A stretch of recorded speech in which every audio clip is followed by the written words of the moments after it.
رحم الله من قرأ الفاتحة.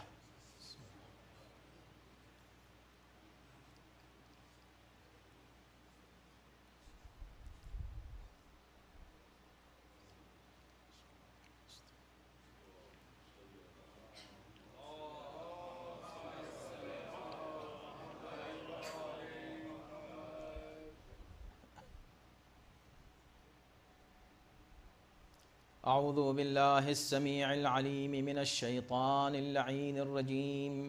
بسم الله الرحمن الرحيم.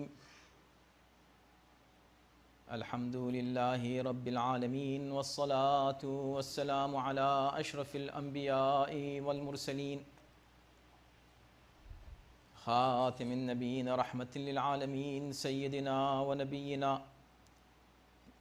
وشفيع ذنوبنا وطبيب نفوسنا ومطهر قلوبنا مولانا أبي القاسم محمد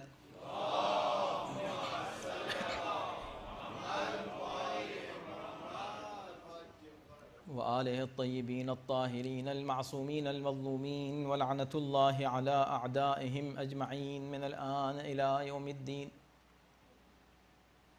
أما بعد فقد قال الله في كتابه الكريم بسم الله الرحمن الرحيم. يا أيها الذين آمنوا اتقوا الله وكونوا مع الصادقين. صلوات.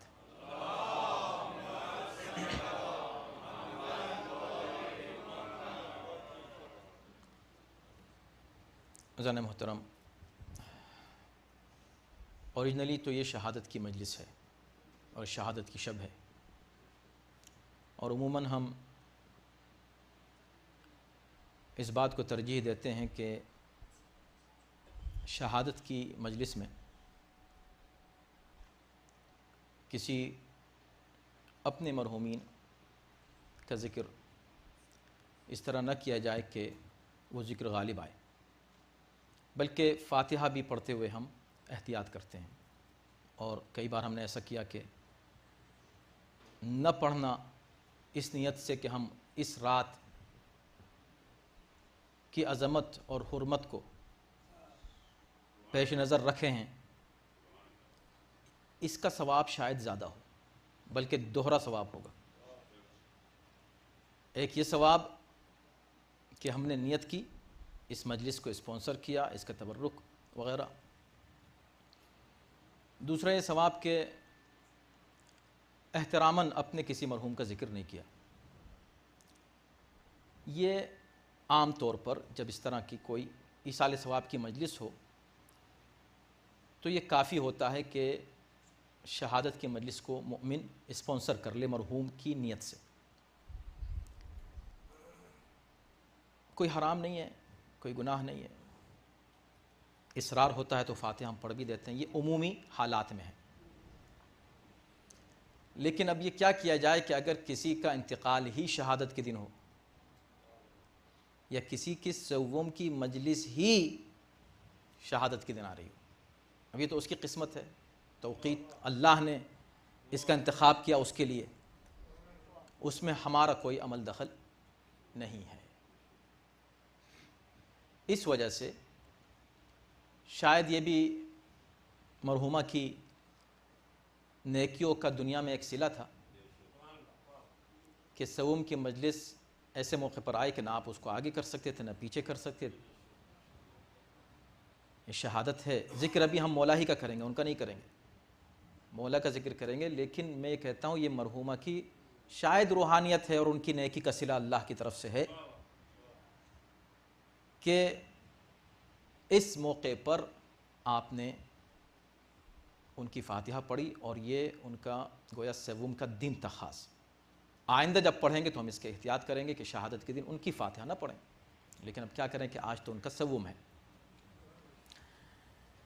اور یہ ہر ایک کی زبان پر ہے کہ مرحومہ بہت مومنہ تھیں، بڑی نیک تھیں. اب سب سے پوچھیں، آپ حضرات بھی اس بات سے واقف ہیں، خواتین بھی سن رہی ہیں، ان سے پوچھیں بھی کیا نیک تھیں، ایسی کیا ان کی نیکی تھی کہ ہر شخص کہتا ہے بڑی نیک تھیں، بڑی مومنہ خاتون تھیں. اور کم ایسا سنا جاتا ہے. اور یہ واقعاً ایک مومن کے لیے بہت بڑی سند ہے. یعنی یہ روایات میں ہے کہ اگر مرنے کے بعد 40 مومن یہ کہہ دیں کہ یہ مومن تھا, تو اللہ صرف اس بنا پر اس کو بخش دیتا ہے کہ جب میرے 40 بندے تجھے مومن سمجھ رہے ہیں تو میں تیرے گناہوں کو ان کے سامنے کیوں ظاہر کروں, میں بھی بخش دیتا ہوں. اور یہی وجہ ہے کہ وہ جو شہادت نامہ لکھا جاتا ہے جو آپ نے سنا ہوگا, جس میں تحریر کیا جاتا ہے, اپنے عقائد بیان کیا جاتا ہے, اور مستحب انسان زندگی میں ایسا کر لے, اس کو آمادہ کر لے, اور 40 مومن اس پہ دستخط کر دیں کہ ہاں میں یہ گواہی دیتا ہوں کہ یہ مومن ہے, تو اللہ کا کرم بہت وسیع ہے.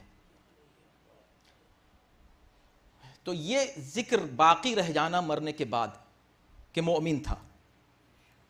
کبھی ایسا ہوتا ہے کہ بس خاموش ہی رہو بہتر ہے, بس اب ان کا انتقال ہو گیا, اب ہم کچھ نہیں کہتے. یہ بھی اچھی بات ہے کہ انتقال ہو گیا, کچھ نہیں کہتے, ہم ان کے بارے میں کچھ نہیں کہتے, بس خاموش رہو. بھی ہوتا ہے نہیں تعریف دل سے نکلتی ہے. تو میں صرف ایک تاکہ پیغام ہم کو, اور کبھی بھی جب میں ایسی کوئی بات کہتا ہوں تو اس کو یاد رکھیں کہ سب سے پہلے میں اپنے آپ کو نصیحت کرتا ہوں, اپنے نفس کو, پھر وہی پیغام میں آپ تک پہنچانا چاہتا ہوں. میری خواتین سنیں, میری مائیں, میری بہنیں, میری بیٹیاں مومنہ تھیں, سب متفق ہیں اس بات پر, کوئی آپ کو ان کی شکایت کرتا ہوا نظر نہیں آئے گا. بھئی کیا مومنہ تھیں, ایسی کیا تعریف ہو رہی ہے؟ 40 نہیں, 40 سے کہیں زیادہ کی تعداد ہو گئی ان کی تعریف کرنے والوں کی. تو کیا ایسی بات تھی کہ مومنہ تھیں؟ تو پھر جواب سب کا ایک ہی ہوگا, بس کسی کی غیبت میں نہیں تھیں, وہ کسی کا تذکرہ ادھر ادھر کا ایسی باتیں نہیں کرتی تھیں, بس آئیں بیٹھیں, مجلس سنی, دعائیں دیں اور چلی گئیں, کبھی کسی کا ذکر نہیں ادھر ادھر. اچھا, اس کا مطلب یہ کہ قوم اس بات کو سمجھتی ہے کہ جو مرد یا عورت غیبتیں نہ کرے وہی اصل میں مومن ہے. مگر میرے بھائی, میری بہن, اس بات کو کسی کے مرنے کے بعد نہیں, اس کو ہم کیوں نہ اپنی زندگی میں سمجھ لیں, اور کیوں نہ ہم بھی اس پر اپلائی, اپنی زندگی پر کیوں نہ ہم اسی حقیقت کو اپلائی کرنے کی کوشش کریں کہ بھئی جب ہم مر جائیں تو کم سے کم 10 آدمی ہمارے بارے میں یہ کہنے والوں بڑے اچھے تھے مولانا, کسی کی غیبت نہیں کرتے تھے. توجہ کیجئے گا. تو جانے محترم, یہ موت تو ہر ایک کو آنی ہے ایک دن. میں نے ایک آیت پڑھی ہے, میں اس پر زیادہ گفتگو نہیں کرنا چاہتا, میں نے کہا نا بات ختم ہو چکی, ان کا ذکر ہو گیا. اب میں امام جعفر صادق علیہ السلام کا,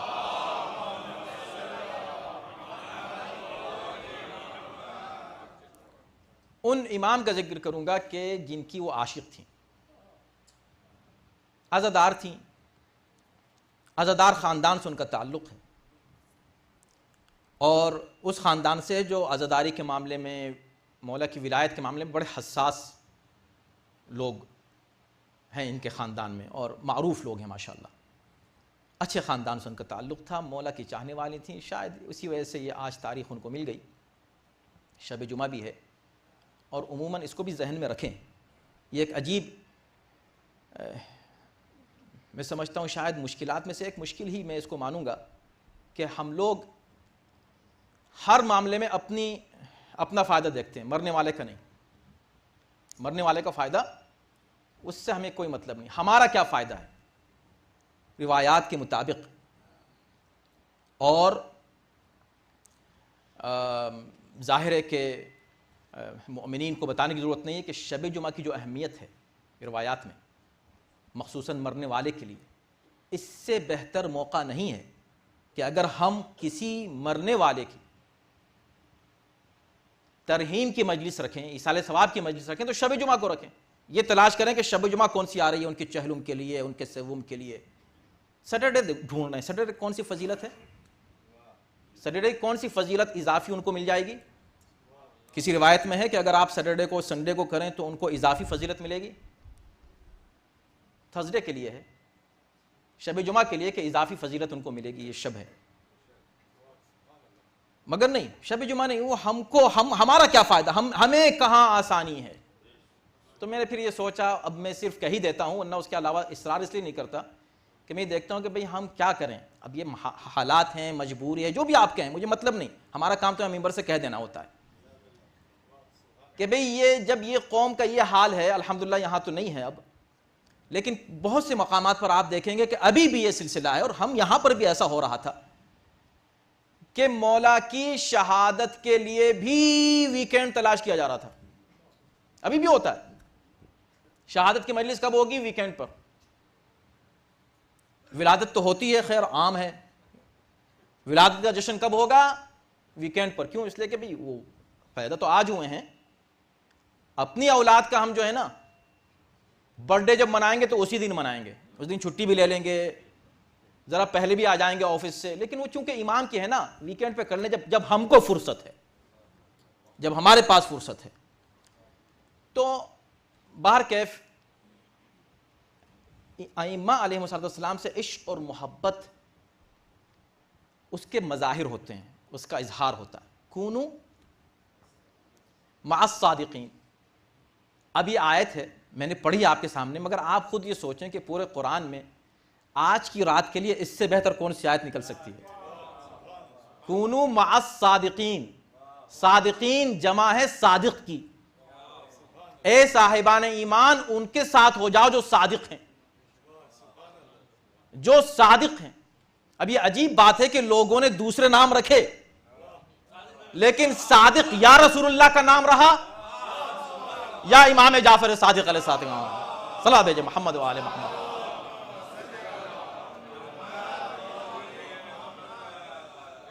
یا ان کو صادق مانا گیا یا چھٹے امام کو صادق مانا گیا، یعنی دوسرا نام ہو گیا. لقب ایسا ہوا کہ اب نام کم لوگ جانتے ہیں، لقب زیادہ جانتے ہیں. صادق، امام صادق، امام صادق. کونو مع الصادقین، سچوں کے ساتھ ہو جاؤ.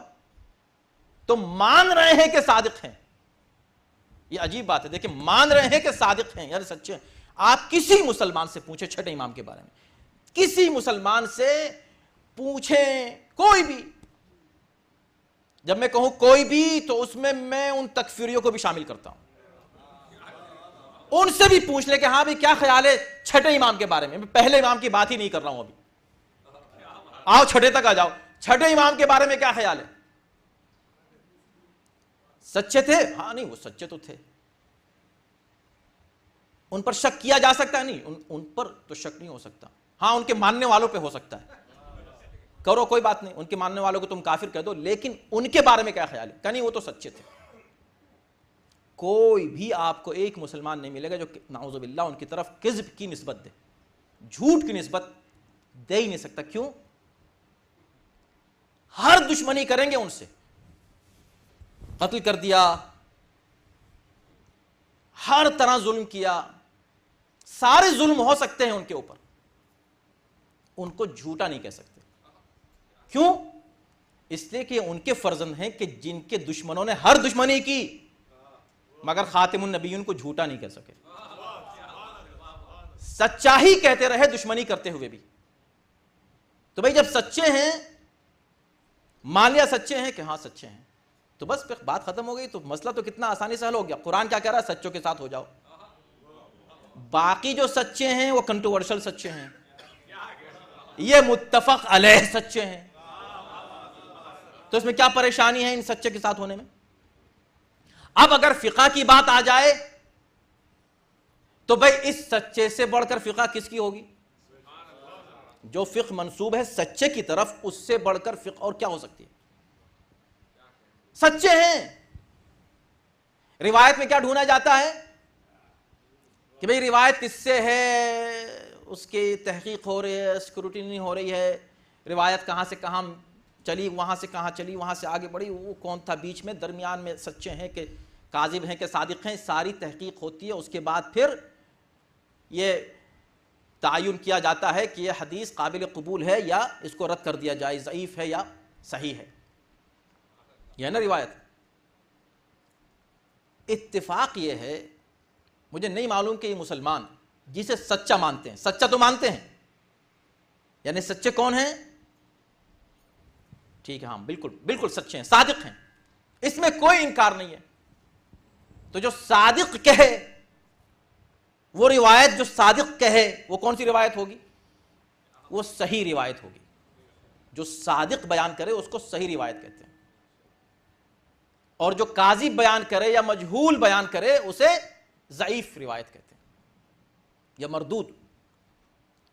اب وہ روایت جو صحیح ہے، عجیب بات یہ ہے کہ مسلمانوں نے اس کتاب کو صحیح مانا جس میں ایک بھی روایت اس سچے سے نہیں ہے۔ بھئی میں نے بہت بڑی بات کہہ دی آپ کے سامنے، آپ سوچتے رہیں، اگر نہیں سمجھ میں آئے تو بعد میں سمجھ لیجیے گا اس کو۔ اس کتاب کو مسلمانوں نے سچا مانا۔ عجیب بات ہے کہ جس میں کوئی روایت اس سچے سے نہیں ہے۔ اچھا، اگر ان سے روایت لی جاتی، اگر چھٹے امام سے روایت لی جاتی، بھئی کسی سے بھی، بھئی فلاں سچا تھا تو ہم نے اس سے روایت لی، اتنا کافی نہیں، اس لیے کہ اس نے کس سے لی، پھر اس نے کس سے لی، اس سے سارے سچے ہوں تب روایت سچی مانی جاتی ہے۔ اگر چھٹے امام سے روایت لی جائے تو کہ چلو وہ تو سچے تھے مگر انہوں نے کس سے لی روایت؟ انہیں امام باقر سے لی، بولو ان کے بارے میں کیا خیال ہے؟ انہوں نے امام زین العابدین سے لی، بتاؤ ان کے بارے میں کیا تعلق ہے تمہارا؟ انہوں نے امام حسین سے، امام حسن سے لی،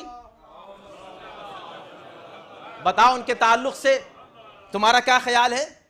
انہوں نے حضرت علی سے لی، انہوں نے رسول اللہ سے، انہوں نے اللہ سے یا جبرائیل سے۔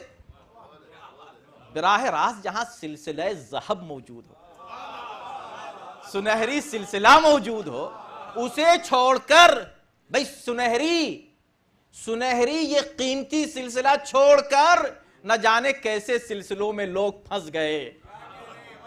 توجہ ہے کہ نہیں محترم؟ تو امام صادق آپ کا اسم گرامی نہیں ہے، آپ کا لقب ہے، آپ کا اسم گرامی جعفر ہے علیہ السلام۔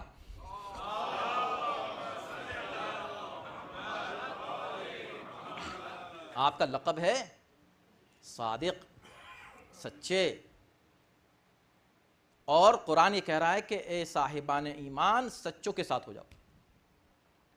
میں اکثر ذکر کرتا ہوں کہ قرآن مجید میں کچھ آیتیں ایسی ہیں، بڑے اطمینان سے میں پوری دنیا کے سامنے یہ بات پیش کر سکتا ہوں، اطمینان سے، 1000 نہیں 1 ملین بھی لوگ ہوں جو اس بات کے مدعی ہوں کہ ہم اسکالر ہیں اور قرآن کے حافظ ہیں اور قرآن کے مفسر ہیں اور محدث ہیں، تو آ جائیں ہمارے سامنے، ان کے سامنے ایک بات رکھنا چاہتے ہیں سمپل۔ بھئی یہ جھگڑے کیوں، یہ اختلافات کیوں، یہ گروہ بندیاں کیوں، یہ گروپس کیوں، یہ فرقے کیوں، یہ سیکٹس کیوں؟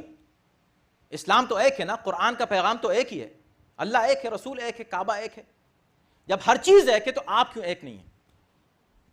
کہا وہ سمجھنے کا فرق ہو گیا، ہر ایک نے کچھ سمجھا تو اس نے اپنا ایک گروپ بنا لیا۔ ٹھیک ہے، قرآن جو ہے وہ صرف بہت بڑے بڑے اسکالرز کے لیے نہیں ہے، ہر انسان کے لیے۔ تو اس میں کچھ ایسی باتیں بھی ہیں کہ جو بہت ہی ایزی ہیں سمجھنا، ڈائریکٹ میسیجز ہیں۔ اقیم الصلاۃ، اب جا کے کسی سے پوچھیں گے کہ بھئی قرآن جو ہے، قرآن میں کہیں نماز واجب ہے کہ نہیں، اقیم الصلاۃ، اب اس میں پوچھنے کی ضرورت نہیں۔ اسی کو محکمات کہتے ہیں، قرآن مجید کی وہ آیات جو محکمات ہیں، جو بالکل واضح آیات ہیں۔ کچھ متشابہات ہیں، متشابہات آپ خود اپنے طور پر حل نہیں کر سکتے، لیکن جو محکمات ہیں بالکل سمپل سی باتیں ہیں۔ وآتوا الزکوٰۃ، زکوٰۃ دے دو، تو زکوٰۃ کا واجب ہونا، قل هو اللہ احد، اللہ ایک۔ اب اس میں کیا سوچنا؟ لم یلد ولم یولد، یہ محکمات یعنی بالکل کلیئر آیات ہیں۔ الحمدللہ رب العالمین، تمام تعریف اللہ کے لیے۔ اب اس میں کیا بات ہے؟ سیدھی سی بات ہے۔ تو یہ جو آیات براہ راست ہیں، سیدھی سی ہیں، قرآن نے ان سیدھی آیات میں سے، بالکل سمپل آیات، محکمات میں سے کچھ ایسی براہ راست آیتیں پیش کر دی ہیں کہ ضرورت ہی نہیں ہے کہ آپ کسی کے پاس جائیں، آپ خود قرآن کو دیکھیں، پڑھیں اور سمجھ لیں کہ اس کا حل کیا ہے۔ تمام مسلمان پوری دنیا کے آج ایک ہو سکتے ہیں، ایک ہی فرقہ، اسلام۔ سنیے گا اس پیغام کو، پورے مسلمانوں کا ایک ہی فرقہ ہوگا، بس اسلام۔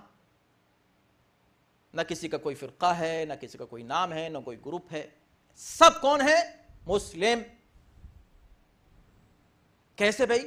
کہ بھائی دیکھو یہ جو آیت ہے اس پہ عمل کر لو سب مل کے، اس لیے کہ قرآن کو معلوم تھا تمہارے درمیان اختلاف آئے گا، جب اختلاف آئے گا تو اسی لیے کہا یا ایھا الذین آمنو، اے صاحبان ایمان، اتقوا اللہ، اللہ سے ڈرو، وکونوا مع الصادقین، اور سچوں کے ساتھ ہو جاؤ۔ یعنی جب بھی دو آپس میں ایک دوسرے کے مقابلے پر آ جائیں تو کنفیوز نہ ہونا کہ ہم کہاں جائیں، گروپس نہ بن جائیں، فرقے نہ بنا لینا، بلکہ ہم تم کو اس کا علاج یہ دے رہے ہیں کہ ان میں جو سچا ہو اس کی طرف چلے جاؤ، جو سچا ہو اس کی طرف۔ کمال کی بات ہے قرآن کی، جو سچا ہو، کتنا سمپل پیغام ہے، سچوں کے ساتھ ہو جاؤ، سچوں کے ساتھ ہو جاؤ، اس لیے کہ جب بھی دو ایک دوسرے کے مقابلے پر آئیں گے، یہ ہو ہی نہیں سکتا کہ دونوں سچے ہوں، یہ ان لوجیکل ہے کہ دونوں سچے ہوں، یہ ہو سکتا ہے کہ دونوں جھوٹے ہوں تو دونوں کو ریجیکٹ کر دو، یہ نہیں ہو سکتا کہ دونوں سچے ہوں، ایک ہی صورت رہ جاتی ہے کہ ایک سچا ہو ایک جھوٹا ہو، ان میں جو سچا ہو اسے لے لو، اس کے پیچھے چلو، کونوا مع الصادقین، جو سچا ہے اس کے ساتھ ہو جاؤ۔ جھگڑا کس بات کا بھائی؟ اختلاف کہاں آپ سمجھتے نہیں، اختلاف یہاں تھوڑا، پھر کہاں اختلاف؟ کہ یہ تو سب مانتے ہیں کہ سچے کے ساتھ ہو جاؤ۔ اختلاف یہ ہے کہ کچھ ایسے بھی موقع آئے ہیں کہ دونوں طرف سچے تھے، دونوں طرف سچے تھے، تو ٹھیک ہے، اگر دونوں طرف سچے تھے تو یہ دیکھ لو کہ ان دو سچوں میں سے کس کو تم نے سچا کہا، کس کو اللہ نے سچا کہا۔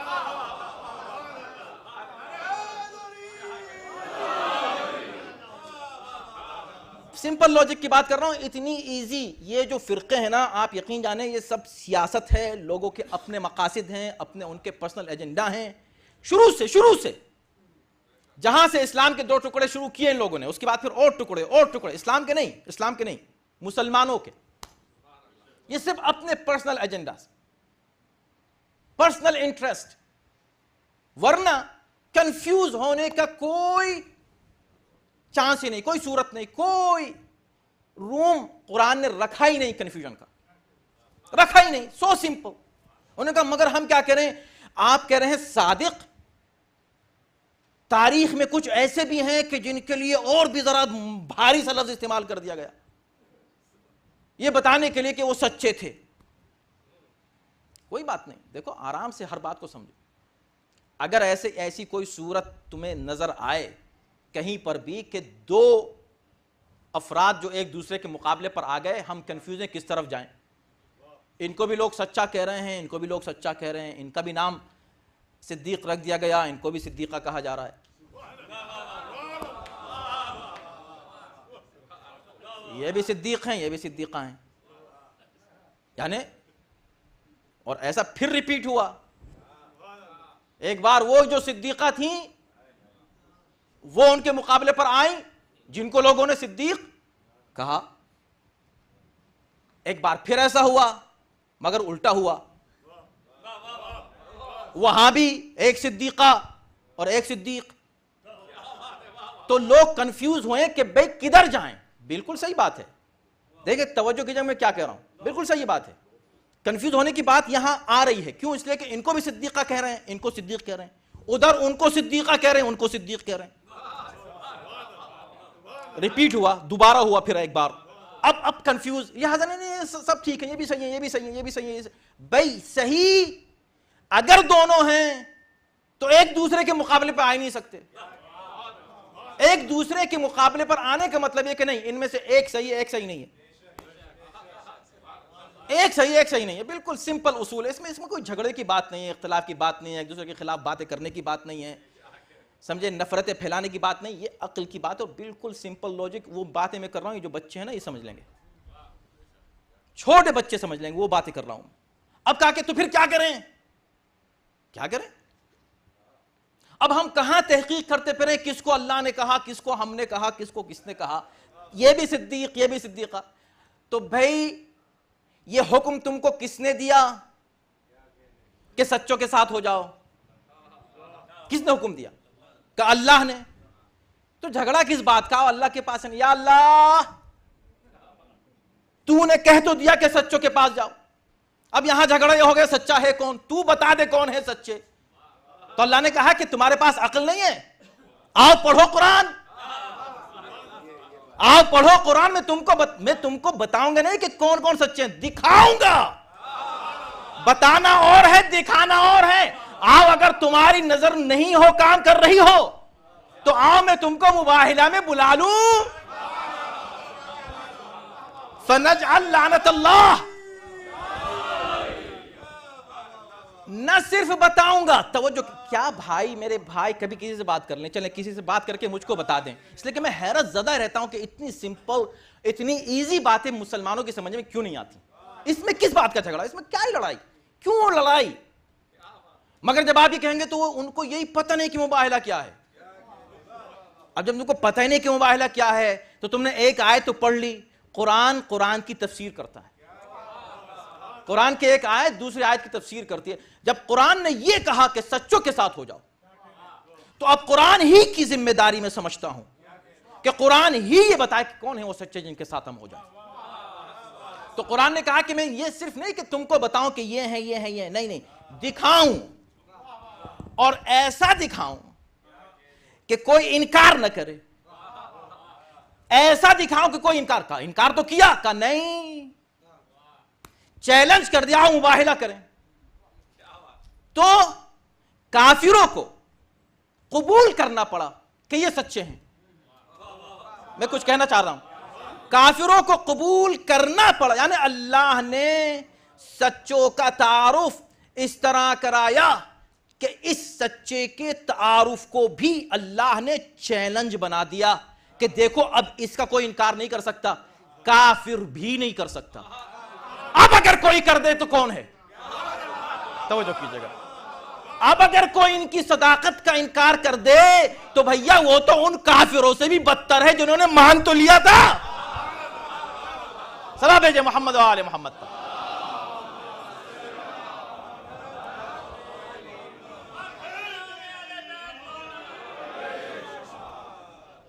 دیکھیں کتنی سمپل بات ہے, میں کوئی الجھی ہوئی بات نہیں ہے, سمپل ہے, سمپل لوجک, ایزی. سچوں کے ساتھ ہو جاؤ, جھگڑا ہو گیا کون ہے سچا, اچھا ادھر آ جاؤ, یہ لوگ ہیں. اچھا کبھی ایسا ہوتا ہے کہ بھئی ہمیں 5 آدمی چاہیے یہاں آ جائیں, ہم نے یہ کہا 5 افراد, 5 لوگوں نے ہاتھ اٹھا دیے, آ گئے. اس کا مطلب یہ نہیں ہے کہ دوسرے لوگ اس قابل نہیں ہیں. اس کا مطلب ہرگز یہ نہیں ہے کہ دوسرے لوگ اس قابل نہیں ہیں. لیکن اگر میں یہ کہوں کہ مجھے اس مجمع سے کچھ لوگ چاہیے اور میں خود چنوں گا کچھ لوگوں کو, اس لیے کہ مجھے ایک بہت ہی اہم کام کے لیے کچھ لوگ چاہیے, مگر میں خود ہی بتاؤں گا وہ کون ہو سکتے ہیں. میں چنوں گا ان لوگوں کو, اور میں نے چنا صرف ایک آدمی. آپ کیا سمجھیں گے اس بات سے؟ نہیں, برا ماننے کی کوئی بات ہی نہیں ہے بھئی, صحیح ہے, انہوں نے اعلان کیا تھا کہ مجھے کسی ایک خاص کام کے لیے کچھ لوگ چاہیے. انہوں نے چاروں طرف دیکھا, انہیں ایک ہی ملا اس کام کے لیے. اس میں جھگڑا کیسا, اس میں برا ماننا کیسا, وہی ایک تھا. اب یا تو خدا یہ کہتا کہ بھئی تم اپنی عورتوں کو لاؤ, ہم اپنی ایک عورت کو لے کر آتے ہیں, تو مسئلہ ہی نہیں تھا. نہیں, تم اپنی عورتوں کو لاؤ, ہم اپنی عورتوں کو لاتے ہیں. کیوں لاتے ہیں؟ جھوٹوں پر لعنت کرنے کے لیے. اب جب نبی نے دیکھا تمام عورتوں کی طرف, ابھی جمع کا صیغہ تھا, 10 بھی لے آتے تھے, کم تھیں. 10 بھی لے آتے تو کم تھیں. جمع کا صیغے کی کوئی حد نہیں ہے. نساءنا, ہم اپنی عورتوں کو, مگر وہاں لے کر آ رہے ہیں صرف ایک کو. تو برا کیوں مانتے ہو بھائی؟ اس لیے کہ جھوٹوں کے مقابلے پر جانے کی صلاحیت ایک ہی سچی میں تھی. ایک ہی ایسی سچی تھی, تو جھگڑا ختم ہو گیا. یہ بھی سچی ہیں, وہ بھی سچے ہیں, کوئی بات نہیں. یہ دیکھو کہ اس معیار کا سچا کون ہے کہ جس کا انتخاب اس پوری امت میں نبی کریں، اور نہ صرف چیلنج کر کے، ایکسیپشن کر کے، یہ نہیں کہ بھئی یہ بھی ہو سکتی تھیں، ہم نے ان کو لے گئے، نہیں، ان کے علاوہ کوئی اور ہوتی تو چونکہ جمع کا صیغہ تھا نبی ضرور لے جاتے. نہ لے جانا اس بات کی دلیل ہے کہ صرف یہی ایک سچی تھی، لہذا اب اس کے علاوہ اگر کسی کو سچی یا سچا کہا جائے تو وہ لوگوں کے بنائے ہوئے سچے ہوں گے، خدا کے بنائے ہوئے سچے نہیں ہوں گے.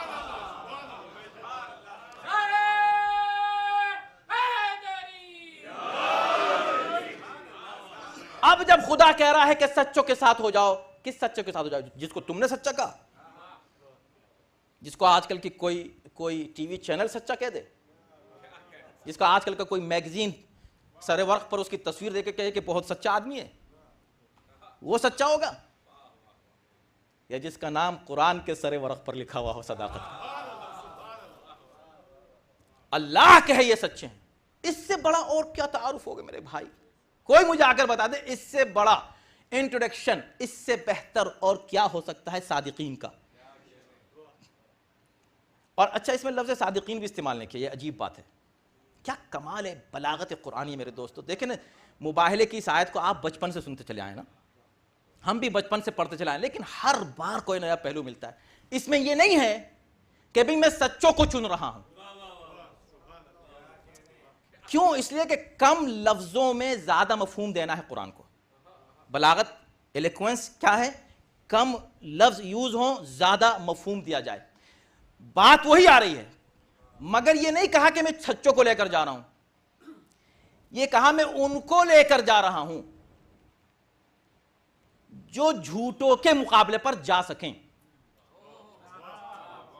جو جھوٹوں کے، کیوں کہا؟ اس لیے کہ بھئی جھوٹ یہ تو طے ہو گیا، یہ تو معلوم ہو گیا، اب اس میں سچے کا لفظ یوز کرنے کی ضرورت نہیں ہے. اگر دن ہے تو کیا مطلب؟ رات نہیں ہے. اگر رات میں مجلس ہو رہی ہے تو دن میں نہیں ہو رہی ہے. بات سمجھ میں آ رہی ہے نا؟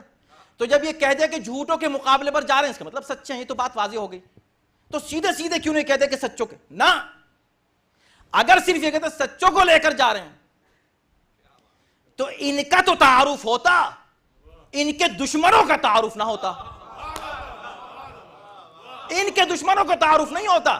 اللہ نے ایک ہی لفظ میں دونوں کا تعارف کرا دیا، سچوں کا بھی، جو ان کے مقابلے پر آئیں ان کا بھی. لہذا اب جب کبھی کوئی بھی ان سچوں کے مقابلے پر آئے، خبردار اس کو سچا نہ کہنا. وہ کون ہوگا؟ دو لفظ استعمال. یہاں بھی کیا کمال ہے قرآن کی آیت، بھئی یہاں بھی دو لفظ استعمال. وہ کون ہوگا؟ اب ہمیں مت کچھ کہنا کیا کہہ رہے تھے، ہمیں کچھ پتہ نہیں، جاؤ قرآن سے پوچھو.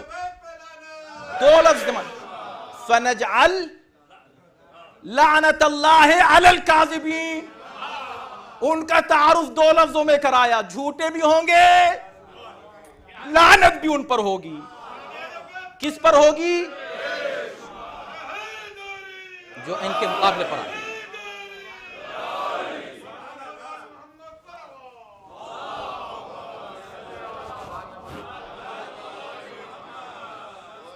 بس مجلس تمام ہو رہی میرے دوستو. اتنی سمپل لوجک کے ساتھ آپ یقین جانیں، اور کافی اسکالرز سے، مسلم علماء سے ہماری گفتگو اس آیت پر ہوئی ہے، اس لیے کہ اتنی آبویس مجھے لگتی ہے یہ آیت کہ حیرت ہوتی ہے کہ ابھی کیوں نہیں مان رہے ہیں. تو بہت سو کو تو پتہ ہی نہیں تھا کہ مباہلہ کیا ہے، اور بہت سو نے یہ کہا کہ نہیں، اصل میں وہ مقصد یہ نہیں تھا کہ یہ حصر قائم ہو کہ بس یہی سچے ہیں، بلکہ پیغمبر اسلام بتانا چاہ رہے تھے کہ اگر کبھی مستقبل میں تمہیں مباہلہ کرنا پڑے تو اس کے اصول کیا ہیں. جیسے حج بتایا کیسے کرتے ہیں، نماز کیسے کرتے ہیں، ایسے مباہلہ بتانا چاہ رہے تھے کیسے کرتے ہیں. تو مباہلہ دوستوں کو لے کے نہیں کرتے، گھر والوں کو لے کے کرتے ہیں. یہ حج میں عرفات میں ایک مولانا سے ہماری گفتگو اس موضوع پہ ہوئی، اور وقت نہیں ہے کہ میں اس کی تفصیل اس کو، بہت دلچسپ ہے وہ گفتگو. مختصر یہ کہ ہم نے ان سے کہا اچھا، اور اس سے پہلے تھوڑی دیر پہلے وہ کہہ رہے تھے کہ آیت تطہیر میں اہل بیت سے مراد یہ صرف یہ نہیں ہے، اس لیے کہ ان کے اور بھی رشتہ دار تھے.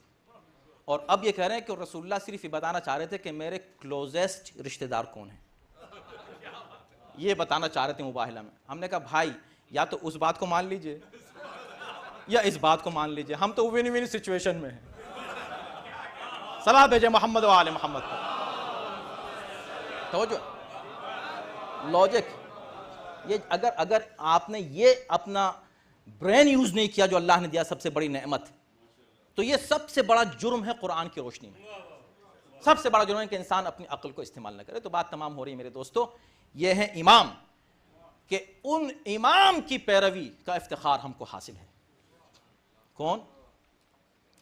کہ جن کا اسم گرامی ہی صادق ہو گیا.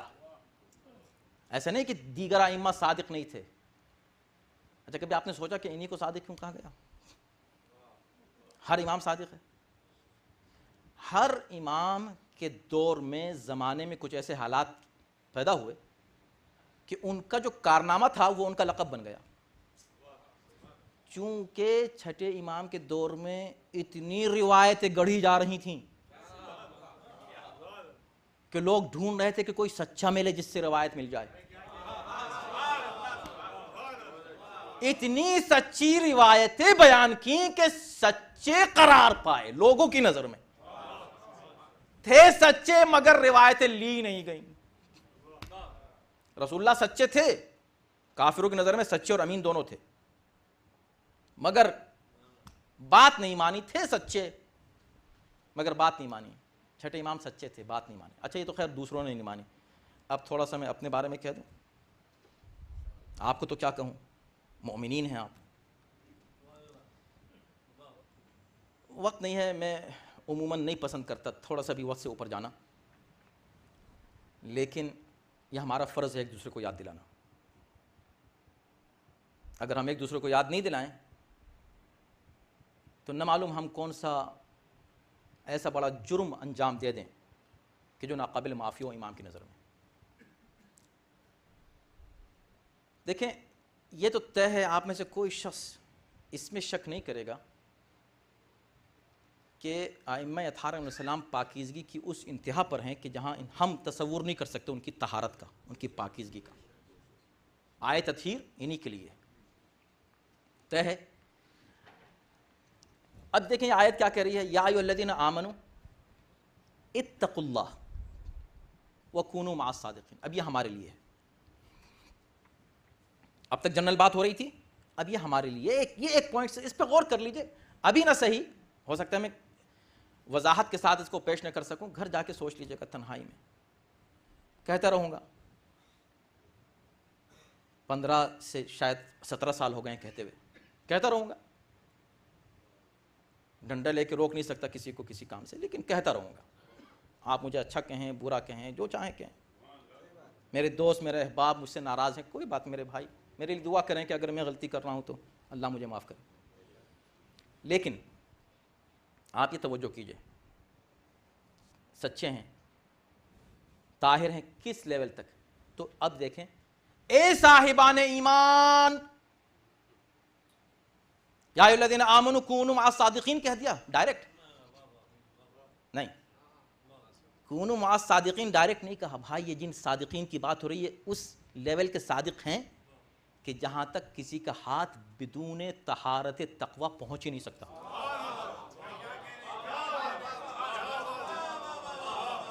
اگر میں اس کی وضاحت نہ کر سکا ہوں تو یوں سمجھیں, یہ بتائیے قرآن رکھا ہوا ہے, آپ جتنے لوگ یہاں بیٹھے ہیں, میں آپ سب سے پوچھنا چاہتا ہوں, آپ میں سے اگر میں کہوں کہ اس قرآن کو چھوئیں, سب چھو دیں گے قرآن؟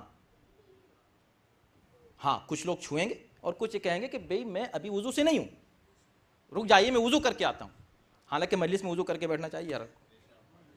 لیکن ایک بات کہہ رہا ہوں, آپ ہی میں سے کچھ لوگ مومن ایسے ہوں گے بر-بنائے ایمان یہ کہیں گے کہ رک جائیے میں وضو کر کے آ جاؤں تب قرآن کو چھو سکتا ہوں. آپ کہہ رہے ہیں قرآن چھو دو, کیسے چھو دیں؟ ہر آدمی قرآن چھونے کے لیے وضو کی ضرورت ہے. ایمانداری سے اب میں غیروں سے بات نہیں کر رہا ہوں, غیروں سے بات کر رہا ہوں تو دوسرے الفاظ میں بات کر رہا تھا, میں اپنوں سے بات کر رہا ہوں. آپ کی نظر میں قرآن افضل ہے یا اہل بیت افضل ہے؟ کون افضل ہے؟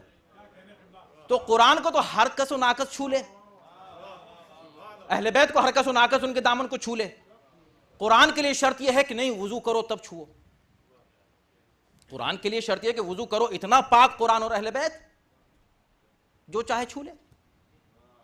اللہ نے کہا نہیں، قرآن کے لیے شرط یہ نہیں ہے کہ متقی چھوئے،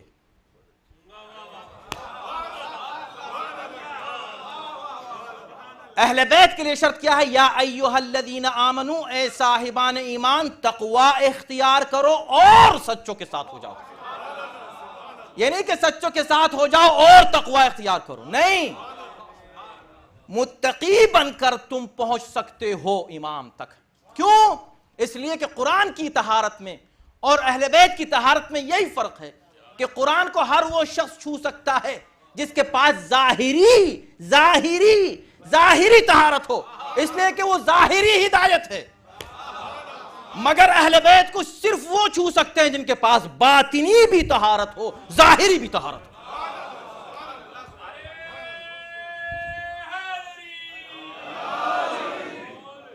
اہل بیت کو صرف وہ چھو سکتے ہیں، ان کے دامن کو کوئی ہاتھ نہ لگائے۔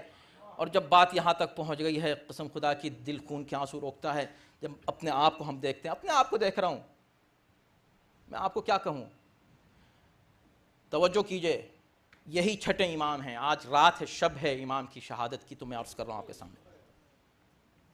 دیکھیں پاکیزگی، میں نے کیا کہا؟ ظاہری پاکیزگی بھی شرط ہے۔ کان کھول کے سنیں، میں تو سناتا رہوں گا اور آپ جو کرتے رہیں آپ کرتے رہیے گا، کوئی بات نہیں، جو چاہیں آپ کرتے رہیں، پوری قوم کرے، اور میں اس منبر سے آپ کو پیغام دیتا رہوں گا۔ حالانکہ مجھے ضرورت ہے قوم کی، اس وقت ایکسپینشن کرانا ہے، مجھے لوگوں سے پیسے لینے، تو مجھے تھوڑا سا ذرا ہاتھ ہلکا رکھنا چاہیے۔ لعنت ہے اس تصور کے اوپر، لعنت ہے اس تصور کے اوپر کہ میں آپ سے بات جو سچ ہے نہ کہوں، صرف اس وجہ سے کہ مجھے آپ کو خوش کرنا ہے۔ مجھے آپ کو خوش کرنا ہی نہیں ہے، مجھے اللہ کو خوش کرنا ہے۔ میرے مولا مجھ سے ناراض نہ ہو، بس مجھ سے کوئی ایسی غلطی نہ ہو کہ مولا مجھ سے ناراض ہو جائے۔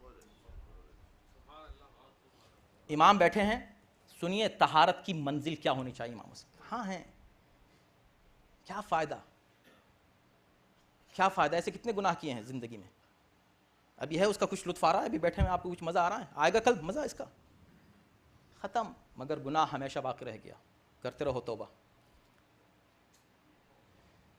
امام تشریف فرما ہے، چھٹے امام، اور کچھ مؤمنین ان کے چاہنے والے ان سے ملنے آ رہے ہیں، ان سے ملاقات کرنے کے لیے، زیارت کرنے کے لیے امام کی۔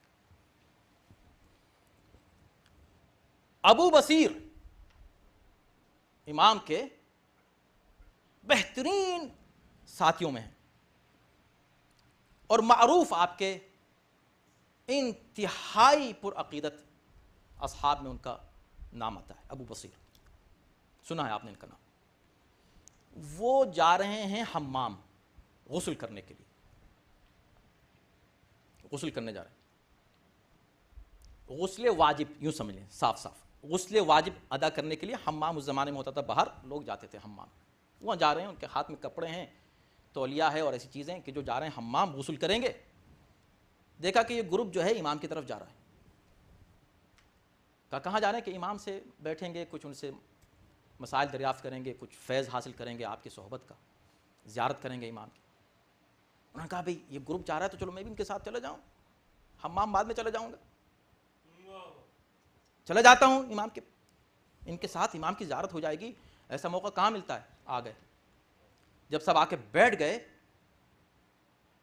تو لوگوں نے محسوس کیا امام کے چہرے اقدس پر بے چینی کے آثار، اور پھر امام نے کہا، صاف صاف کہا، خبردار یہاں کوئی شخص ایسا نہ آئے جو اس حالت میں یہاں پر پہنچے میرے پاس۔ نبی یا امام کے پاس نجاست کی حالت میں نہیں آ سکتے۔ فوراً ابو بصیر نے معذرت کی، فوراً باہر نکل گئے۔ روحانی نجاست نہیں ہوتی ہے جنابت، یہ روحانی نجاست نہیں ہے، یہ جسمانی ظاہری نجاست ہے۔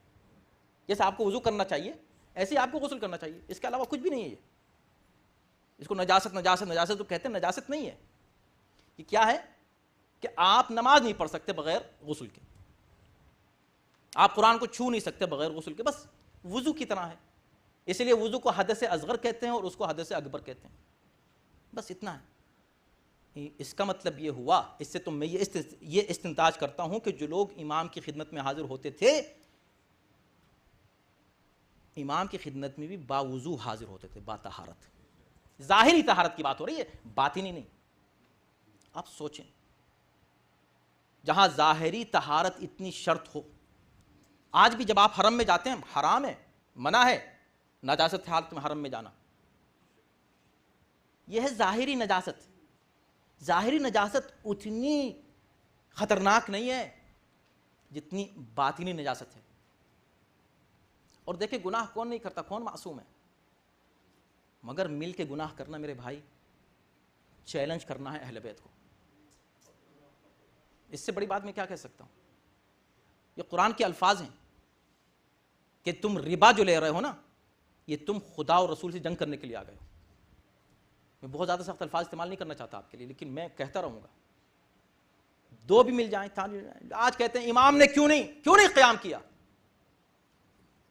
کیوں نہیں قیام کیا؟ ہر امام یہ کہہ کے چلا گیا کہ مجھے 40 آدمی نہیں ملے، 40 آدمی۔ اگر اس شہر میں 40 آدمی یہ کہہ دیں کہ میں اس گناہ میں نہیں جاؤں گا، کون سا وہ پہلوان ذرا دیکھیں کس کے مسلس اتنے مضبوط ہیں جو پھر بھی کرے گا یہ حرکت۔ اس کو مت کہیں جو کر رہا، میں اس کو کہتا ہی نہیں ہوں۔ کوئی بھی گناہ جب ہوتا ہے نا اجتماعی، کرنے والا تھوڑی ذمہ دار ہے، وہ تو اپنے مزے لے رہا ہے، وہ ہم کو جو سمیٹ رہا ہے ساتھ میں، آپ آئیے ہمارے گناہ میں ذرا شامل، آپ آ جائیے، مزے تم لے رہے ہو، گناہ ہم کیوں کریں؟ خدا جانے کہ پیغام کیسے پہنچے گا، لیکن میں نے پہنچا دیا۔ امام کی بارگاہ میں نجاست کی حالت میں بتاؤ، اور یہ سب سے بڑی نجاست ہے، یہ نجاست ہے، یہ رجس ہے۔ اہل بیت سے جب رجس دور ہے یعنی ہر گناہ دور ہے، اور سب مل کے گناہ کریں تو یہ رجس ہے، رجس یعنی نجاست ہے، جو اس ظاہری نجاست سے زیادہ خطرناک ہے۔ یا پھر آپ یہ تصور کریں کہ ارے چھوڑیں مولانا، آپ کیا باتیں کر رہے ہیں، اماموں کے دور میں جتنے بھی امام کے چاہنے والے سب یہ کرتے تھے، بعد میں امام سے آ کے ملتے تھے، امام کے جی آپ استغفر اللہ فلاں کی بات کر رہے ہیں، اور فلاں صحابی کی، سارے صحابی جاتے تھے اپنا یہ سب کیا اور واپس آ گئے امام سے ملنے، آ کر امام خوش ہو کے ان سے ملتے تھے، ایسا کچھ ہے؟ کوئی کہہ دے گا؟ تو پھر کہنا ہم صحابی نہیں بننا چاہتے امام کے؟ کیا ہے میں یار، میری سمجھ میں نہیں آتا، کیا مزہ آ گیا اور کیا اور سنیے خواتین سن رہی ہیں کہ نہیں؟ اب میں اس لہجے میں بات کروں تو میں معاف کر دینا، خواتین ہم کو فخر یہ ہے کہ عزاداری آپ کے دم سے قائم ہے، مگر اب یہ سننے میں آ رہا ہے اور یہ نہیں ہونا چاہیے کہ یہ گناہ بھی خواتین کے دم سے قائم ہے۔ خواتین، میری مائیں، میری بہنیں، میری بیٹیاں، الحمدللہ میری بیٹیاں پھر بھی بہت بہتر ہیں، آپ اگر اسٹینڈ لیں گی نا تو سب ٹھیک ہو جائے گا۔ کیا مل جاتا ہے میرے بھائی، کیا مل جاتا ہے، میرے آج تک سمجھ نہیں آیا کیا مل جاتا ہے، مزہ آئے گا، چلو مزہ کیا ہے اس میں مزہ نہیں آتا، حلال میں کوئی مزہ نہیں ہے، حرام ہی میں مزہ ہے۔ تو میرے بھائی مجھے معلوم ہے یہ سناٹا ہوگا اور میں نہیں چاہ رہا تھا زیادہ اس پر گفتگو کروں، لیکن ہم اس کے علاوہ کچھ نہیں کر سکتے۔ میں نے آپ کو اس وقت بتایا تھا کہ ہم جو زندہ ہیں نا، اللہ ہم سے پتہ نہیں کتنا پوچھے گا، اور خود ہم سے کتنے گناہ ہوتے ہیں، ہم خود ہو سکتا ہے اس وقت کسی کا پتہ نہیں مومن کا دل دکھ جائے تو میں اللہ سے ڈرتا رہتا ہوں اس معاملے میں، پتہ نہیں کہاں کس سے کیا گناہ ہو جائے، لیکن اجتماعی گناہ تو نہ کرو میرے بھائی، اجتماعی گناہ تو نہ کرو۔ میں نہیں کہہ رہا کہ معصوم ہو جاؤ سب، لیکن اجتماعی گناہ کب ہوا ہے، کب ہوا ہے؟ اجتماعی گناہ بند کر دیں، اور اگر کر رہے ہیں تو اس پر تو میں بالکل سختی کروں گا، ورنہ میں واقعاً پھر جنگ کا اسٹائل جو ہے استعمال کر سکتا ہوں، وہ الفاظ کہ اب برداشت نہیں ہو سکتی۔ اگر اس کے بعد، آج کے بعد یہ کام ہوا جو میں کہہ رہا ہوں، تو میں خود وہاں آ جاؤں گا، اور آپ جو میری توہین کریں مجھ کو جیل میں ڈال دیں، مگر میں وہاں پورے پروگرام کو خراب کر دوں گا۔ کیا اگر ہو گیا، کیا بتائیے؟ اگر وہاں کسی نے حدیث قصہ پڑھی. اگر میرے مولا کا نام ایسے پاکیزہ ذوات مقدس کا نام ایسی نجس جگہ لیا گیا, ایسے رجس میں لیا گیا, تو پھر میں برداشت نہیں کر سکتا. موت آ جانا بہتر ہے ایسے گند سے, ایسی رجس سے, ایسی گندگی سے. نہیں سنے تھے آپ نے مجلس ہے حدیث قصہ کے اوپر مجلس ہے. حدیث قصہ کا ذکر بھی اللہ نے کتنے اہتمام سے کیا, کتنے اہتمام سے. کوئی غیر معصوم تک نہیں آیا, پاکیزہ لوگ بھی نہیں. جو پاک ہیں اچھے لوگ ہیں ان کو بھی الگ رکھا. اللہ نے بھی ذکر کیا تو اس مقدس اس محفل میں جہاں صرف معصومین ہیں, فرشتے بس, خود بیان کرنے والا ہے, ذکر معصومین کا ہے, سننے والے معصوم ہیں, کوئی ہے ہی نہیں غیر معصوم. اتنا اہتمام. آیت بھی اتری تو گھر کے اندر, کمرے کے اندر, پھر چادر, اور اس میں کسی کو پرمیشن اندر آنے کی نہیں علاوہ معصومین کے. یعنی جبرائیل کو بھی موقع ملا تو صرف اس لیے کہ معصوم تھے. اس کا ذکر ایسے گندی جگہ. کم سے کم آپ لوگوں میں کسی میں غیرت نہیں ہے, کسی میں غیرت نہیں ہے اپنے اہل بیت کے لیے کہ کھڑا ہو کے کیا بدتمیزی ہو رہی ہے, کرو یہ اپنے, تم گناہ اگر کر رہے ہو تو یہ کیا تم اہل بیت کو لا کر ان کی توہین کرو میرے سامنے, میں علی کا شیعہ. اور کیا کہا تھا, جہاں میرے یعنی امام تو ہم اس سے اتنی محبت کریں جہاں میرے شیعوں کا ذکر ہو, جہاں پر یہ ذکر ہوگا اس حدیث قصہ کا, وہاں فرشتے نازل ہوں گے. امام تو ہم سے اتنی محبت کریں کہ بھئی میں تم سے یہ چاہتا ہوں تم اس کو ایسی جگہ اس کا ذکر کرو جہاں فرشتے نازل ہوں, اور تم اس طرح کرو. کرنے دو, ایسے لوگ گندے لوگ ہیں. میں ایسے الفاظ استعمال کر رہا ہوں, کرنے دیں مجھے پلیز, تھوڑا سا مجھے اجازت دیں. ایسے لوگ ہیں کہ جو یہ سب کرتے ہیں اپنی ذات کے لیے. کرنے دو, آپ کا ہے کے لیے فری میں سب. دو لقمے آپ کو گھر میں نہیں ملیں گے, بھوکے ہیں سب. اچھا کیوں گئے, بتائیے کیوں گئے؟ دوستی ہے. دوستی تمہاری ان سے ہے کہ اللہ سے ہے؟ تمہاری دوستی ان سے ہے کہ مولا سے؟ تم میں اتنی ہمت نہیں ہے امام آ جائیں, اتنی جرأت نہیں ہے کہ ایک گنہگار سے کہو رہے کرو تم گناہ, ہی جاؤ تم کرو گناہ, بیٹھو کرو یہ گناہ, ہمیں کیوں بلا رہے ہو, ہم کو گناہ کی دعوت دے رہے ہو. کل ہم کو تم جو ہے کہنے استغفر اللہ, اس سے بڑے گناہ کی دعوت دے سکتے ہو, تم شراب کی دعوت نہیں دے سکتے. بس آج کی شب, آج کی رات ہے, میں نے امام, کس کی فقہ ہے؟ امام جعفر. اگر وہ اجازت دے دیں امام جعفر صادق تو میری کیا مجال جو میں کہوں کیوں کر رہا ہوں, مگر انہوں نے منع کر دیا, مت کرو یہ. میں انہی کا پیغام آپ کے ساتھ پہنچا رہا ہوں. ہو سکتا ہے میرے لہجے میں, مجھے معاف کر دینا, ہو سکتا ہے میرے لہجے میں تلخی آ گئی, لیکن 15 سے 17 سال ہو گئے. مجھے امید نہیں ہے کہ 40 آدمی نکلیں گے, نہیں, میں بالکل نہیں سوچ رہا ہوں. ہو سکتا ہے مرتے دم تک مجھے 40 نہیں ملیں. یہ کہنے والے کہ نہیں ہم ایسی جگہ ہرگز نہیں جائیں گے. میں ہوں کون, میری ویلیو کیا ہے, میری حقیقت کیا ہے؟ میرا کوئی مشن بھی نہیں, میرا کوئی کام بھی نہیں ہے. میرا دین تو اللہ کا ہے, مشن تو اہل بیت کا ہے. ان کو نہیں ملے تو مجھے مل جائیں گے. تو بس کریں, پھر دوبارہ کریں, اور پھر یہی سنیں. جو بھی کرے گا نا سنے گا. سیدھی بات, میری کسی سے کوئی دوستی نہیں, میری کسی سے کوئی دشمنی نہیں. میری دوستی اللہ اور اہل بیت کے لیے, جس سے بھی ہے. اور میں ناراض ہوں تو اللہ اور اہل بیت کے لیے, جس سے بھی ہوں. میرا کوئی تعلق نہیں. دوستی میں جا رہے ہیں, آپ کی دوستی کیا وہاں سے تھی؟ محلے میں ایک ساتھ پلے پڑے ہیں, اوپر ہوئے ہیں, اسکول ساتھ گئے ہیں؟ کہ نہیں, وہ یہاں ہوئی ہے. یہاں کس چیز سے دوستی ہو گئی بھائی؟ ہزاروں لوگ ہیں, ان سے کیوں ہو گئی دوستی؟ کا وہ شیعہ امام بارے میں ملے تھے, تو جن کے نام پر دوستی ہوئی, جس کے صدقے میں دوستی ہوئی, اس کو بھول گئے. یہ 2 لقمے, صرف تر لقمے کھانے کے لیے وہاں پہنچ گئے. 2 تر لقمے کھانے کے لیے. ہمیں گھر کھا لو بیٹھ کے, سوکھی روٹی کھا لو, بھوکے رہ جاؤ, کیا ہوا, فاقہ کر لو رات میں اگر گھر میں کھانا نہیں ہے تو. مت کرو خدا کے لیے کام, مت کرو.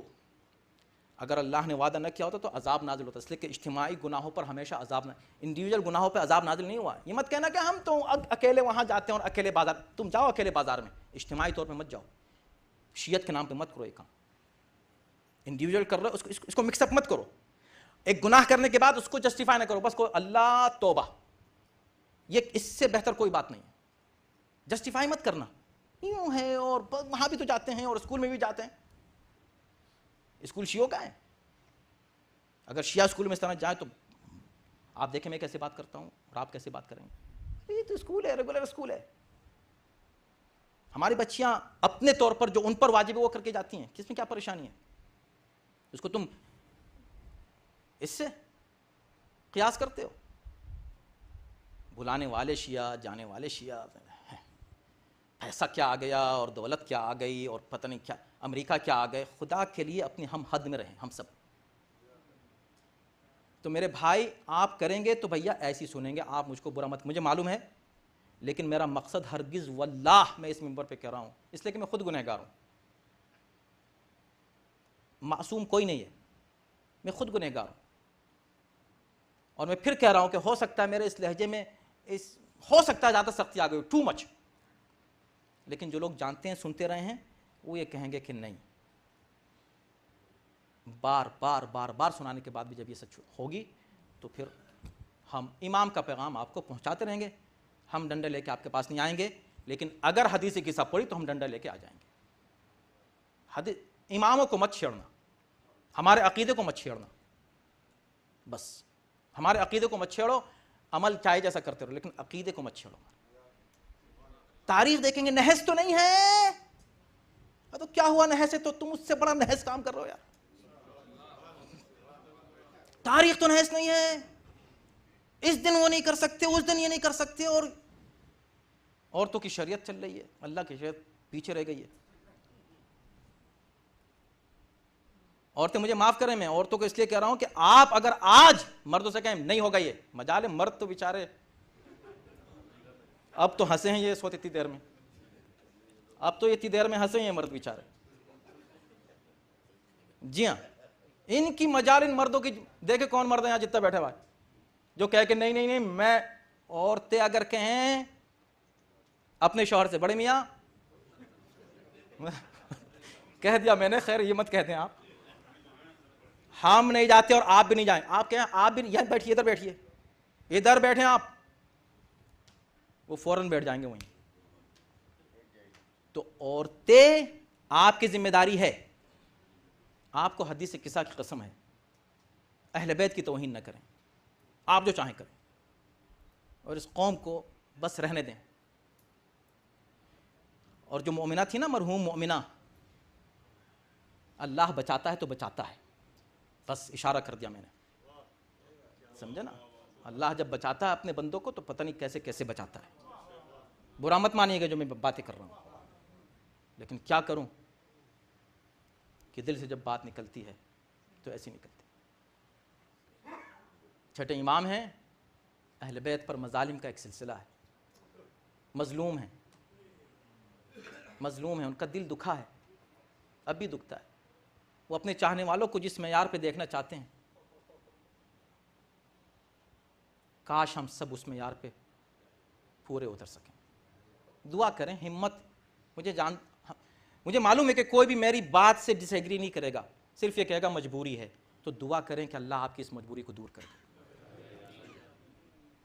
صرف آپ یہ کہہ سکتے ہیں کہ کیا کریں ابھی وہ ہمت نہیں آئی ہے، تو دعا کریں کہ اللہ آپ کو طاقت اور ہمت دے دے. یہ دعا کریں.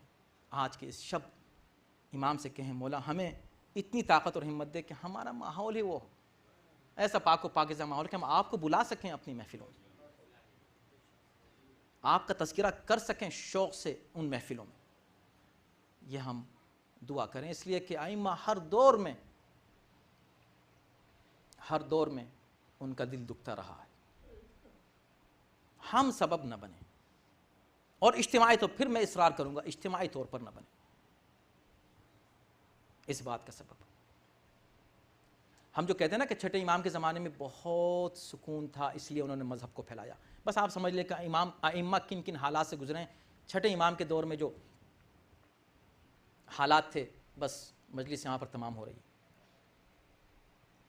چھٹے امام کے زمانے میں جو حالات تھے ان کے لیے آپ نے ابھی تک یہ سنا ہے سکون کے حالات تھے، اور یہ بات صحیح ہے، مگر یہ نسبتاً ہم کہتے ہیں دوسرے اماموں کے حالات کے مقابلے پر، ورنہ چھٹے امام کے زمانے میں منصور دواقنیقی نے اتنے سادات کو قتل کیا ہے، اتنے سادات کے خون کا گارا اسی کے زمانے میں بنا ہے۔ بغداد کی دیواریں بنتی تھیں تو گارے کی جگہ سیدوں کا خون اس کے اندر بہایا جاتا تھا۔ دیواریں جب بنتی تھی، پلرز بنتے تھے تو اس کے اندر سادات رکھے جاتے تھے،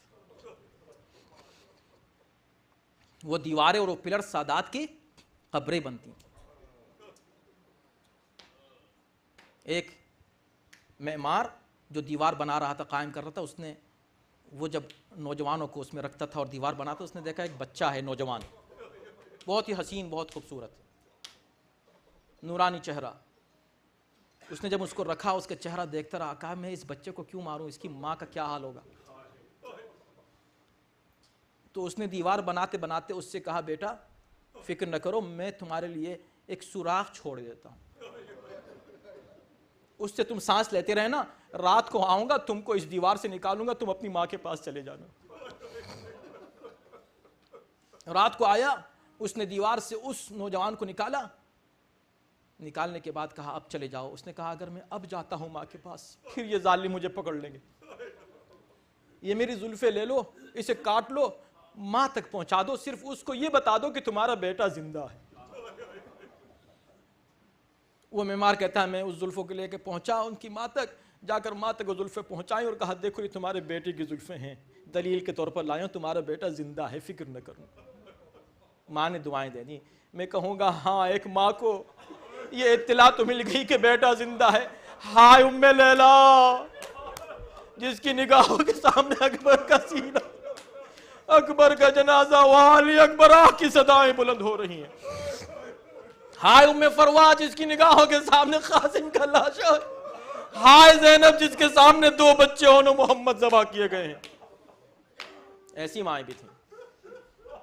تو یہ حالات چھٹے امام کے زمانے میں ہوئے۔ بس دیکھیں ابھی آپ تابوت اٹھائیں گے امام کا، ایک بار ایک سید ہے معروف، دوسرے امام کے پوتے عبداللہ ہے محض، ان کے بیٹے محمد نفس زکیہ، بس تفصیل عرض نہیں کروں گا۔ ایک بار منصور نے ایک فوج بھیجی، ایک دستہ، کہا جا کر سادات حسنی کو گرفتار کر کے لاؤ۔ 70 بچوں کو، بوڑھوں کو، نوجوانوں کو گلے میں رسن، ہاتھوں میں ہتکڑیاں، پاؤں میں بیڑیاں ڈال کر کھینچتے ہوئے مدینے سے لے کر جا رہے ہیں۔ چھٹے امام کو پتہ چلا، چھٹے امام کے زمانہ، آپ سوچیں کتنے سخت حالات تھے امام کے سامنے، چھٹے امام کے زمانہ۔ امام کو جیسے ہی پتہ چلا تو مسجد نبوی کے دروازے پہ آ کے کھڑے ہو گئے، اور جب قافلہ وہاں سے گزرا تو تڑپ تڑپ کے پروردگار یہ بنی فاطمہ پر مصیبتوں کا سلسلہ کب ختم ہوگا، اور اس کے بعد تڑپ کے ایک مرتبہ اپنے چچا جناب عبداللہ ابن محض سے ملنا چاہ رہے ہیں، جا کر جن کو گرفتار کر کے لے کے جا رہے ہیں،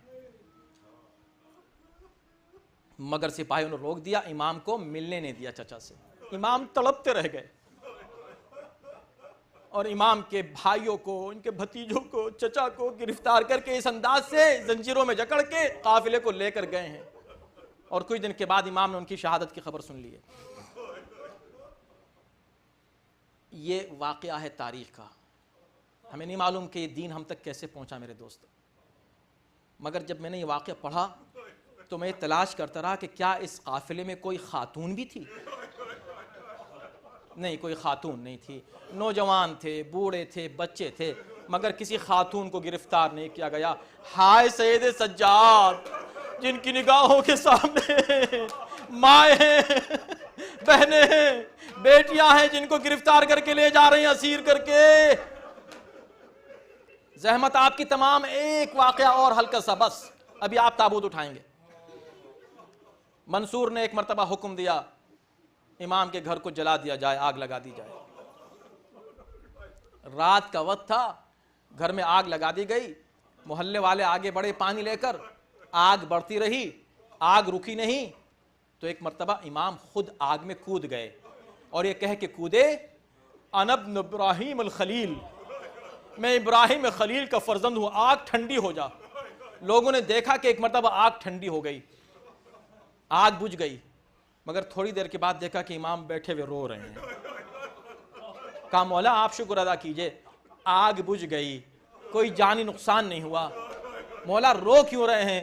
کہا تمہیں معلوم نہیں، جب گھر یہ جل رہا تھا تو میں نے چھوٹے چھوٹے بچوں کو دیکھا کہ اس آگ سے نکل نکل کے جا رہے ہیں، بس مجھے وہ منظر یاد آ گیا شام غریبہ کا، جب خیمے جل رہے ہوں گے، اللہ اکبر کیا کیفیت بچوں کی ہوگی۔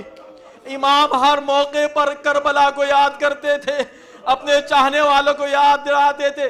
ارے جب منصور نے زہر دغا سے شہید کیا، امام کا جنازہ نکلا، بڑی شان سے نکلا، ہزاروں شاگرد امام کے جنازے میں شریک ہیں، امام کاظم نے نماز پڑھائی ہے۔ میں کہوں گا جب جنازہ لے کے چل رہے ہوں گے، وہ امام جو ہر واقعے کو کربلا سے ملاتے تھے یقیناً تڑپ رہے ہوں گے جنازے میں، آواز دے رہے ہوں گے میرے چاہنے والوں ذرا یاد کرو اس امام کا، میرے جد کا جنازہ کربلا کے میدان میں بھگورو کفن پڑا ہے۔